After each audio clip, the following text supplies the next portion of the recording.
series on the 6 months of discipleship. Last week, you should have heard a sermon discourse regarding service. And Jasmine Smuggers came in trying to take the church. I'm sure she understood this was home, but she had to leave home and go back where she came from. Oh, bless his name. So glad that she came. You need to know that your men's chorus went over to Atlanta first.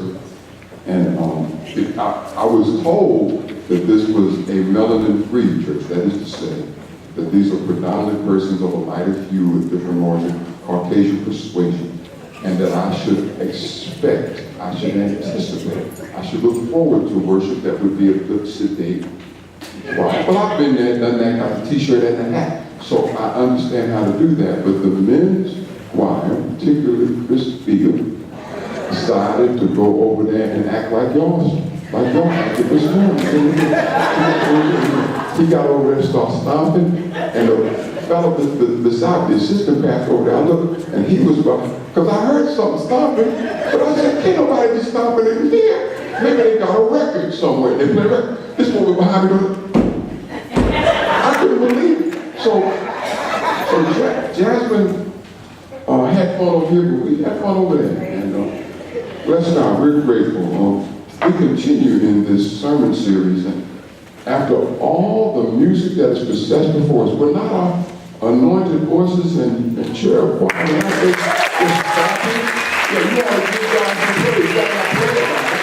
You ought to give God some real praise. You ought to thank God about it. You ought to act like you heard something today. Act like you got joy. And somebody there ought to be smiling. At least one of them smile over you.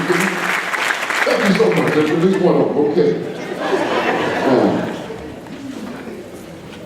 These young brothers got down.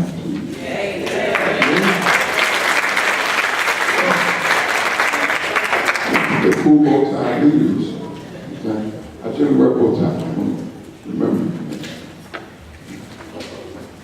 Generosity encouraged.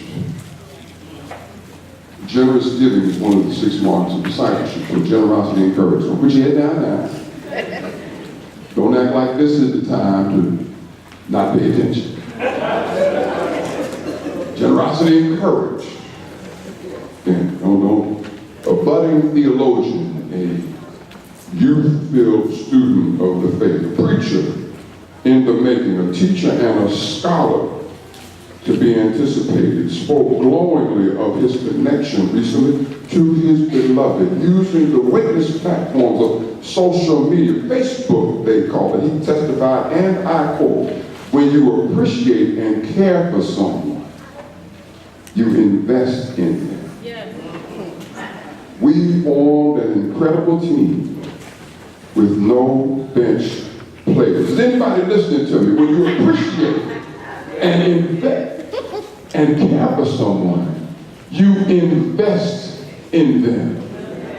We have formed, he said, an incredible team with no bench players. Come on, Taylor, stand up and let the people know what you know about your baby on Facebook, boy.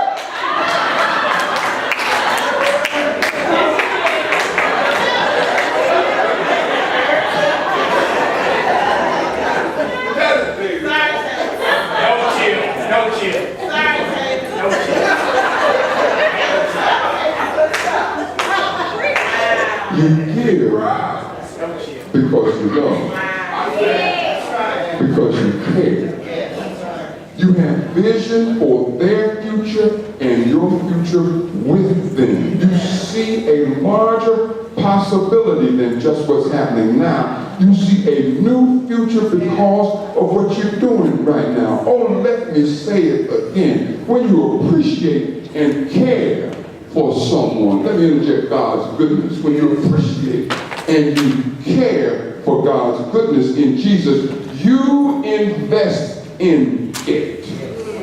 His disciples in the church form an incredible team with no bench players. Please don't stop listening now. That's what happens in the text. God's people in Jerusalem are in need. The people are struggling. wrestling. They are battling for food. And the church at Corinth, which is not in Jerusalem, which is not a Jewish church, the church in Corinth is predominantly Gentile. These Gentiles are called by Paul, invited by Paul to bless these other people. Paul talks about giving much, about giving well, about giving bountifully, investing out of and into God's love and God's grace. This is not the religion most popular these days. If you're watching religion on TV, I hope you're not doing just that. If you run religion on TV, what you know is religion on TV differs from what is being talked about here. This is not a prosperity pimping, permitted prostituting, playing, promoting, misuse of religion. Oh no, out of gratitude to God, out of love for God's people, toward God's vision, Paul says generously, cheerfully, lovingly give. Talk to him, Titus 10. He says invest. Oh, let me digress. The Trinity Lutheran Church said this about generous giving, and I quote, in the generous giving mark of discipleship, the difference between a membership church and a discipleship church is often most clearly seen. In a membership church, giving can often become akin to paying membership dues and expecting certain services in return. But in a discipleship church, tithing is done with joy and thanksgiving. Tithing is a way of keeping our focus on the fact that all we have comes from God. It also serves to remind us that we must keep things in perspective. And we must understand what is truly important in life. Generous giving comes in joy and thanksgiving. It is about what's truly important in life. It gives a gratitude perspective that finds us as people who, in Paul's words, quote, decided in our hearts to give, not reluctant, not under compulsion. But God loves a cheerful giver. If we're not careful, we will behave differently than what Paul is talking about. Instead of being generous and cheerful, instead of being investors who have no bench players, we become Adam Smith followers. You remember Adam Smith, the author of Wealth of Nations, the philosophy that undergirds the capitalist construct that has exploded capital on the scene on the backs of people of Africa. That's enslavement. You remember the name Adam Smith. Smith says, and I quote, the chief enjoyment of riches is the parade of riches. The chief enjoyment of riches is the parade of riches. It's like a buddy of mine. I got a partner. He used to sell used cars. And he told me that he was selling, not to help anybody with a road, he was selling not for your help or the financial help of others. He wasn't really trying to get you, Brother Walker, in a good ride. He told me he enjoyed acting like he liked his customers. He acted like he worked for them. He told me he was acting to take advantage of the suckers who walked in. He was making money at their expense and laughing about it. Now with CarMax, no haggling.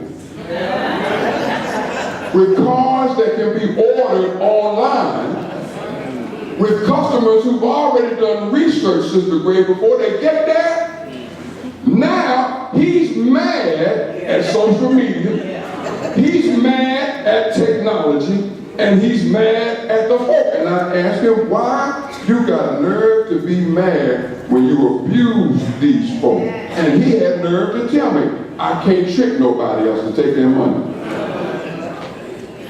Some people only want what they can trick folk out. Some people only want what they can sneak folk out of.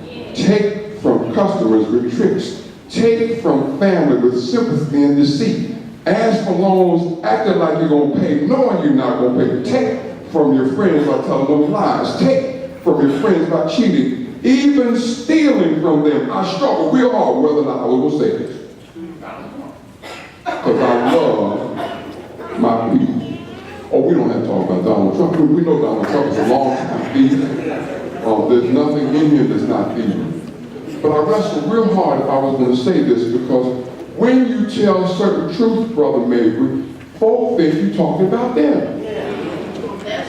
I ain't talking about nobody in here. I know I'm not. I love the people at Central, and the people at Central love me for over 200 days.